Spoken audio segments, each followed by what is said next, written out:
There's a teaching Jesus gave to his inner circle that never made it into the Bible, and I can prove it's been hidden from you for 2,000 years. What if I told you that Jesus classified human souls into 9 distinct types, and that only 2 of those types can reach the monad, the ultimate reunion with Source, without performing complex rituals or intermediary steps? And what if the religious institutions knew this, buried it, and replaced it with a system designed to keep you dependent on their authority? Before you dismiss this as another conspiracy theory, let me show you something that will shatter everything you thought you knew about salvation, enlightenment, and your soul's architecture. The Gnostic texts that the Council of Nicaea burned in 325 AD contained explicit classifications of human souls. The Apocryphon of John, the Pistis Sophia, the Gospel of Thomas, all of them describe a 9-fold division of consciousness that Jesus taught to those ready to hear it. And they all agree on one disturbing fact. Most souls, regardless of how much they pray, meditate, or follow religious law, will never reach the monad in this cosmic cycle. The reason it's called the monad is critical. Monad means the one, the undivided source, the origin point before duality, before separation, before the fall into matter. Gnostic cosmology teaches that souls descended from the monad through a series of emanations called Aeons. Each descent created more separation, more fragmentation, more distance from Source. And when you descended far enough, you forgot who you were. You forgot you came from the monad. You started believing you were just flesh, just biology, just a temporary accident in a meaningless universe. But Jesus taught something the church doesn't want you to know. He taught that souls are not all equal. They're not all at the same level of descent. Some souls are closer to the monad, retaining memory, retaining light, retaining the capacity for direct return. Other souls are so deeply embedded in matter, so identified with the archontic systems of control, that they cannot ascend without external intervention.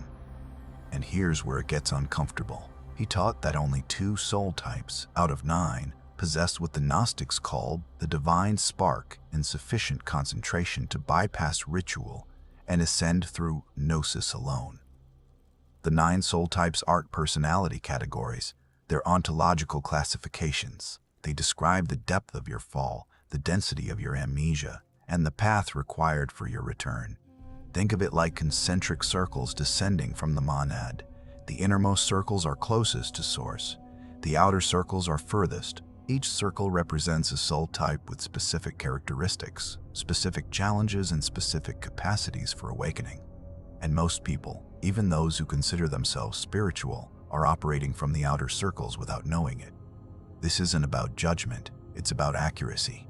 The early Gnostics understood that truth without precision is useless, so they mapped the soul types with surgical exactness. And Jesus, according to texts the church deemed too dangerous to preserve, taught this map to his disciples. Not to the crowds, not to the masses. To those who had eyes to see and ears to hear, and now you're going to learn what they learned. Let's start from the bottom and work our way up. The outer 3 soul types are what the Gnostics called helix. The word comes from hyle, meaning matter. These are souls completely identified with physical reality. They experience themselves as bodies that happen to have thoughts, not consciousness that happens to inhabit a body. The helix operates entirely through survival instinct, material acquisition, and sensory gratification. And here's a part that makes people uncomfortable. Jesus taught that helix cannot awaken in this cycle. Soul type 1, the sleeper. This is the helix in its purest form. No interest in spirituality, philosophy, or anything beyond immediate physical experience. The sleeper lives entirely in reaction, stimulus, response, pleasure, pain, accumulation, loss. There is no inner observer, no witness consciousness, no capacity for self-reflection. And according to the Pistis Sophia, these souls will remain in the cycle of reincarnation until the cosmic reset, when the monad reabsorbs all fragmented consciousness by force, not by choice. Soul type 2, the believer. This is the helix who has adopted religion but hasn't transcended materialism. The believer worships external authority, priests, books, rituals, commandments. They believe salvation comes from correct behavior, from following the rules, from being obedient to the institution. And the institution loves this soul type because they're controllable. They'll never question, they'll never seek direct gnosis. They'll accept salvation as a future promise, not a present reality. And they'll enforce the rules on others to prove their devotion. Soul type 3, the seeker in distraction. This is the halik who has awakened to the fact that something is wrong but hasn't located the source of the problem. They consume spiritual content, attend workshops, collect crystals, follow gurus, jump from practice to practice, but it's all horizontal movement, no depth, no penetration, no real transformation. They're seeking, but they're seeking outside themselves. And as long as the search remains external, they'll never find what they're looking for. The texts call this the trap of the lesser mysteries. Now we move to the middle 3 soul types. These are the psychics, from psyche, meaning soul. Psychics have access to something halics don't, the capacity for self-awareness. They can observe their thoughts, question their conditioning, and recognize that they are not identical to their physical body, but they're still operating within duality. They still experience separation between self and source, and they require structured practice, disciplined ritual, and gradual purification to ascend. Soul type 4, the mystic in training. This soul has tasted unity consciousness, usually through peak experience, psychedelics, meditation, breathwork, near-death experience, spontaneous awakening. They've seen beyond the veil, but they can't sustain it. They return to ordinary consciousness and spend the rest of their lives trying to get back to that state. The Apocryphon of John describes this as drinking from the river of forgetfulness after touching the river of remembrance. They know the truth exists, but they can't hold it. Soul type 5, the ritualist. This soul understands that spiritual work requires discipline. They practice daily meditation, prayer, mantra, energy work, whatever system they've chosen, and they make progress. Incremental, measurable progress. Incremental, measurable progress. But their path is long. They're building a ladder to the monad one rung at a time, and according to Jesus' teaching in the Pistis Sophia, they'll need multiple lifetimes to complete the ascent. Not because they're doing anything wrong, but because their soul structure requires gradual refinement. Soul type 6, the teacher of forms. This soul has mastered a spiritual system and now transmits it to others. They're effective. They help people. They create transformation within the limits of their system. But here's the limitation. They're still operating through form, through technique, true method. They haven't realized that all methods are scaffolding, not the building. The Gnostics called this the error of confusing the finger pointing at the moon with the moon itself. The teacher of forms is valuable, but they're not liberated. Now we reach the inner 3 soul types. These are the pneumatics, from pneuma, meaning spirit. Pneumatics possess what the texts call the incorruptible seed, the divine spark that never fully descended into matter. And this is where the teaching gets dangerous for religious institutions. Because pneumatics don't need priests, they don't need intermediaries, they don't need salvation from outside. They carry the monad within them, and their work is remembering what they already are. Soul type 7, the Gnostic. This is the soul who has accessed direct knowledge of source. Not belief, not faith. Knowledge. The Greek word gnosis means experiential knowing, not intellectual understanding. The Gnostic has dissolved the boundary between self and monad, at least temporarily. They've experienced the self as God experiencing itself, but they still fluctuate. They still have moments of forgetting. They still need practice to stabilize the recognition. According to the Gospel of Thomas, this soul type is rare, 1 in 1,000. Soul type 8, the adept. This is the Gnostic who has stabilized the realization. They live from source, not towards source. They don't practice to get somewhere. They practice because practice is the natural expression of what they are. The texts describe this as the soul who has eaten from the tree of life and can no longer die. Not physical immortality. Not physical immortality. Consciousness beyond the death-rebirth cycle. The adept has exited samsara. They're still here in a body, but they're no longer bound by karmic necessity. They're here by choice, usually to guide others. And then there are the two soul types Jesus taught could reach the monad without ritual, without gradual ascent, without technique. The first is soul type 9, the crested one. This is the soul who incarnated already awakened. They didn't fall. They descended voluntarily with full memory intact. The Gnostic texts call them Aeons in human form. They're not here to awaken. They're here to awaken others. Jesus himself was this type. So was Buddha. So was Lao Tzu. Rare doesn't even begin to describe it. But here's what the church doesn't want you to know. There's a second type that can bypass ritual. And this type is born awakened. This type awakens spontaneously, usually through extreme crisis, usually through what looks like complete destruction. The Gnostics called this soul type 0, the shattered one. And if you've experienced what feels like total annihilation of your identity, if you've been broken so completely that nothing of your former self remains, you might be this type. The shattered one undergoes what the texts describe as sacred fragmentation. The ego structure doesn't gradually dissolve, it explodes. Trauma, betrayal, illness, loss, dark night of the soul that lasts for years. The person you were dies, not metaphorically, actually. And in the space left behind, something that was always there but never visible becomes primary. The monad, not as an experience, as identity. The shattered one doesn't have enlightenment experiences. They are the experience having a human moment.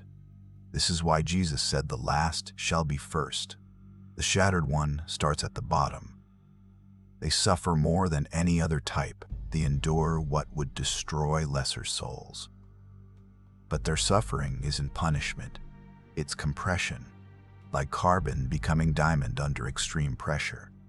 And when the pressure finally breaks them, what emerges isn't a recovered person.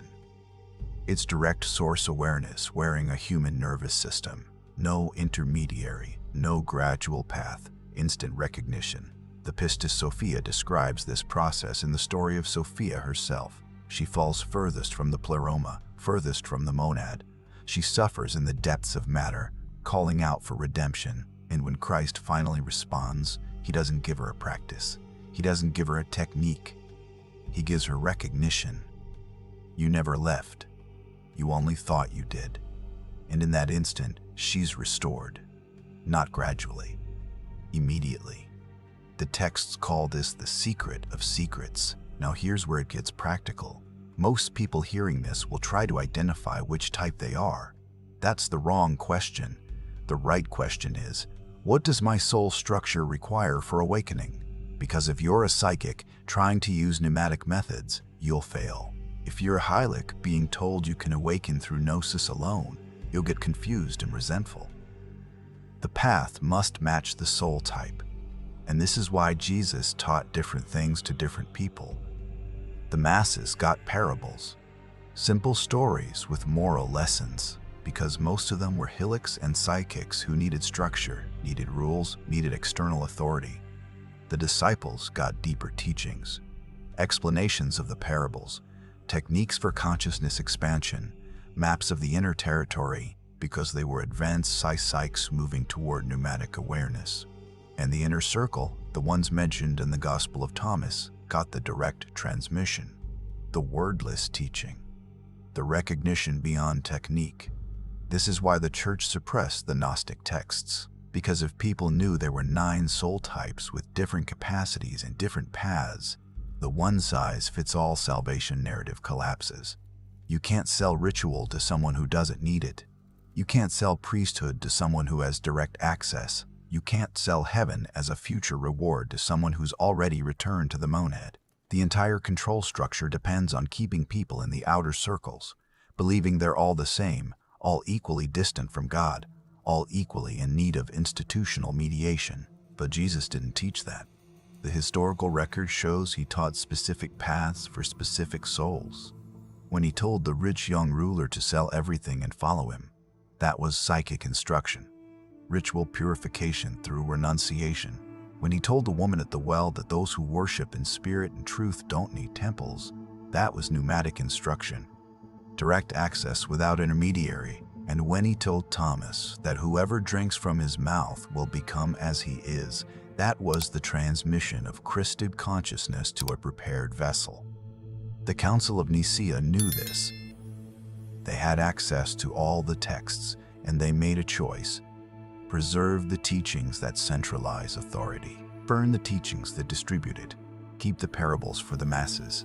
Destroy the gnosis for the ready. And for 1700 years it worked. Until 1945, when an Egyptian farmer digging for fertilizer in Nag Hammadi found a sealed jar containing the texts they thought they'd erased forever. And now we know what they tried to hide. So how do you identify which soul type you are? First warning, if you're doing this for ego validation, you've already failed. The ego will always try to claim the highest category. Everyone wants to be pneumatic. Everyone wants to be pneumatic. Everyone wants to be snematic. But the soul types aren't a hierarchy of worth. They're a description of structure. A hylic living in alignment with their nature is more advanced than a pneumatic resisting theirs. The question isn't which is better. The question is which is true. Here's the acid test. How do you relate to spiritual practice? If you've never been interested, if the entire conversation feels irrelevant, you're likely Hylic type 1. And that's not an insult. That's information. Your soul's curriculum in this life isn't awakening. It's something else. Embodiment, relationship, creativity, survival mastery, and trying to force spiritual practice onto a soul that isn't built for it creates suffering without growth. The texts are clear. Not all souls awaken in the same cycle. If you're deeply religious but never question the institution, if your faith depends on external authority and following prescribed rules gives you peace, you're likely Hylic type 2. Your path is devotional obedience, and within that path you can experience profound love, profound surrender, profound connection to the divine as you understand it. The limitation is that you're experiencing God through an intermediary, not directly. But for your soul type, that intermediary isn't an obstacle, it's the appropriate vehicle. If you've been seeking for years, consuming content, attending events, collecting practices, but never feeling like you've arrived, you're likely Hylic type 3 or psychic type 4. The difference is this. Type 3 is seeking in circles, never going deeper. Type 4 has touched something real but can't sustain it. How do you know which? Ask yourself, have I ever experienced a moment of complete unity, even if just for seconds? If yes, you're type 4. If no, you're probably still type 3. If you have a daily practice, if you've made measurable progress over years, if you can feel yourself becoming more aware, more conscious, more present, but it's gradual and requires discipline, you're likely psychic type 5 or 6. Type 5 is still primarily focused on their own development. Type 6 has begun sharing what they've learned with others. Both are on the gradual path. Both will reach the monad eventually. But it's a long road, and trying to skip steps will create problems. If you've had direct gnosis, if you've experienced yourself as the monad experiencing itself, if you know beyond doubt that consciousness is primary and form is secondary, but you still fluctuate between recognition and forgetting, you're likely pneumatic type 7. Your work isn't learning something new. It's stabilizing what you've already glimpsed. The techniques that worked for psychics won't help you. You need teachings that point directly at what you are, not practices that gradually build toward it. If you live from that recognition most of the time, if your default state is witnessing consciousness rather than identified selfhood, if you've exited the seeking entirely because you found what you were looking for, you're likely type 8. The adept doesn't need this video, but they might watch it to understand how to guide others more skillfully. And that's the marker. Are you still here for yourself, or are you here entirely for others? True adepts have no personal agenda left, and if you've been shattered, if your life fell apart so completely that the person you were no longer exists, if you've experienced years of dark night, and then suddenly, without practice, without technique, without ritual, you recognized yourself as that which is, you might be type 0. The marker is, did awakening come to destruction, not construction? Did you lose everything and find that what remained was already whole? Did the monad reveal itself not through your effort, but through your complete surrender? But here's the trap. The ego can fake all of this. The ego is brilliant at spiritual mimicry. It can read about gnosis and think it's experienced it. It can have a profound meditation and claim permanent awakening. It can suffer trauma and call it sacred fragmentation. How do you know the difference? Results, not experiences. Results, not experiences. Results. Has your life become simpler or more complicated? Has your need for validation decreased or increased? Are you more peaceful or more agitated? The real thing produces unmistakable fruit. The Gnostic texts warn about this extensively. They call it the counterfeit spirit. It's the part of you that imitates awakening without actually transforming. It learns the language, adopts the behaviors, even has experiences that feel genuine. But the core identification with separation remains. And the way you test for this is brutal honesty. Can you admit you don't know? Can you admit you might be wrong about your assessment? Can you hold uncertainty? If not, you're an ego mimicry. Once you've identified your actual soul type, not the one you want to be, you need the path specific to your structure. And this is where most spiritual teaching fails. It assumes everyone needs the same thing. Sit and meditate. Surrender to God. Raise your vibration. Follow your bliss. But these instructions don't work uniformly across soul types. What liberates a pneumatic can confuse a psychic. What helps a psychic can bore a hylic. Precision matters. For hylic types 1 through 3, your path isn't direct gnosis. Trying to force awakening will create psychological damage. Instead, focus on embodiment. Master your physical life. Develop skills, build relationships, create beauty. Serve others through action, not through consciousness exploration. The text suggests that hylics who live with integrity, who honor their agreements, who contribute to collective well-being, advance their soul's evolution even without awakening. You're here to learn matter, not transcend it. For psychic types 4 through 6, your path is gradual purification through structured practice. Find a legitimate system and commit to it fully. Don't jump between practices. Don't cherry-pick from different traditions. Choose one. Yoga, Sufism, Christian mysticism, Buddhist Tantra, Hermetic Kabbalah, whatever resonates. Then go deep. Follow it to its conclusion. You need transmission from someone further along the path. You need community for support. You need ritual to anchor transformation. This isn't a limitation, it's your vehicle. The mistake psychics make is trying to use pneumatic methods. They hear about sudden awakening, about recognition beyond practice, about gnosis without technique, and they abandon their gradual path to chase the instant realization. This is what the text calls stealing from the pleroma. You're trying to access what you haven't earned through structure, and the result is either nothing happens or something happens that you're not prepared to integrate. Stay on your path. Trust the gradual unfoldment. You'll get there. For pneumatic types 7 and 8, your path is recognition, not accumulation. You don't need more practices. You don't need more knowledge. You don't need more experiences. You need to recognize what's already present. The teachings that help you are the direct pointers. Advaita Vedanta, the Dzogchen, Zen, the Gospel of Thomas. Anything that says you were already that. Stop seeking, just notice what's noticing. And when recognition happens, the work is stabilization.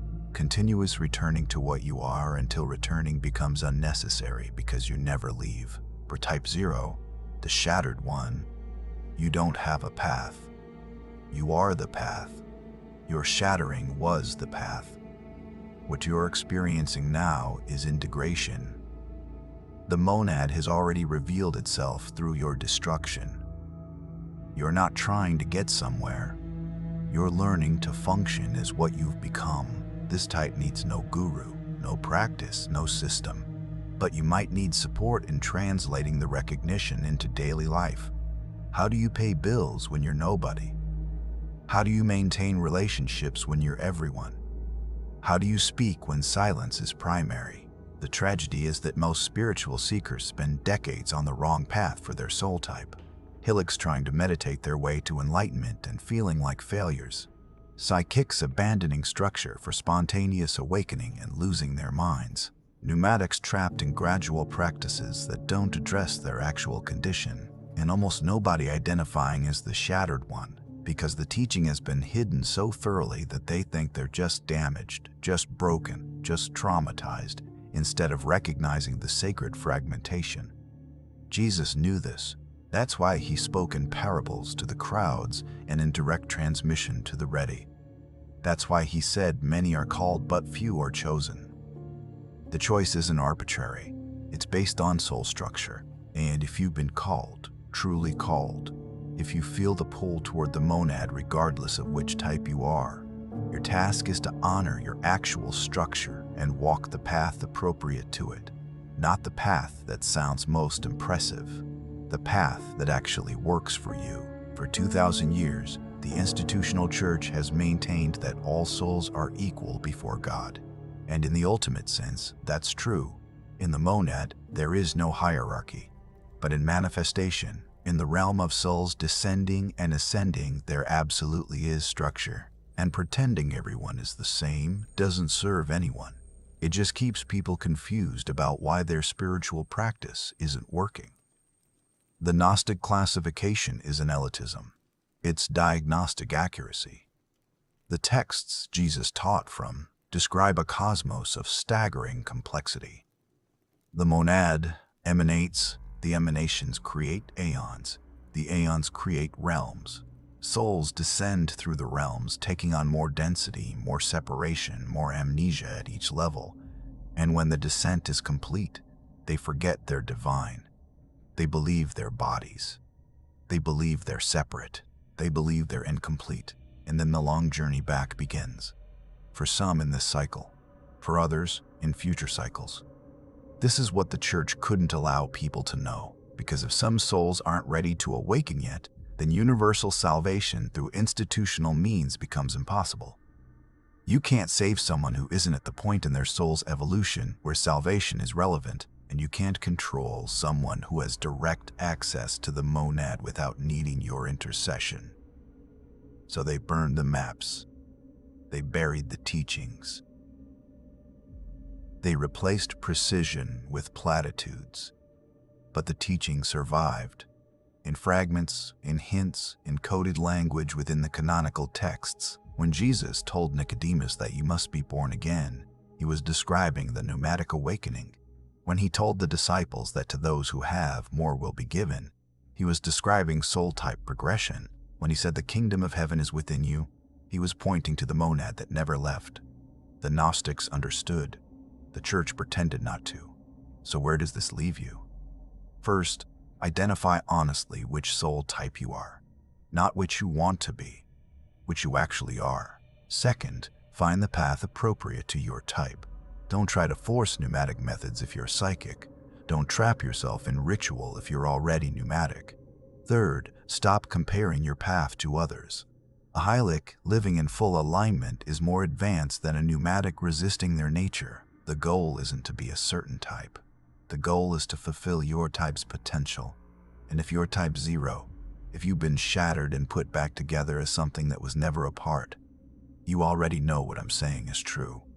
You don't need validation. You don't need confirmation. You know, and your work now is to live as that knowing, without making a religion out of it, without creating a new identity from it, just being what you are. The monad experiencing itself through this particular nervous system for as long as this body continues. The teaching was hidden because it's dangerous. Dangerous to power structures that depend on your dependency. Dangerous to egos that need hierarchies to feel superior. Dangerous to the comfortable lie that we're all the same, all equal, all on identical paths, requiring identical solutions. But it's not dangerous to you. It's liberation, because finally, you can stop trying to be something you're not. You can honor your actual structure. You can walk your actual path. You can stop feeling like a failure because your awakening doesn't look like someone else's. Jesus taught 9 soul types because there are 9 soul types. He taught that only 2 can bypass ritual because that's the truth of how consciousness operates at this level of the cosmos. And he taught this to those ready to hear it because teaching it to those not ready would cause harm, not help. The Gnostics preserved it. The church destroyed it. And now, through the resurrection of buried texts, you have access to what they tried to erase. If this teaching has activated recognition in you, if you feel the truth of it resonating in your soul structure, share this video before it gets suppressed. The algorithm doesn't favor this kind of content.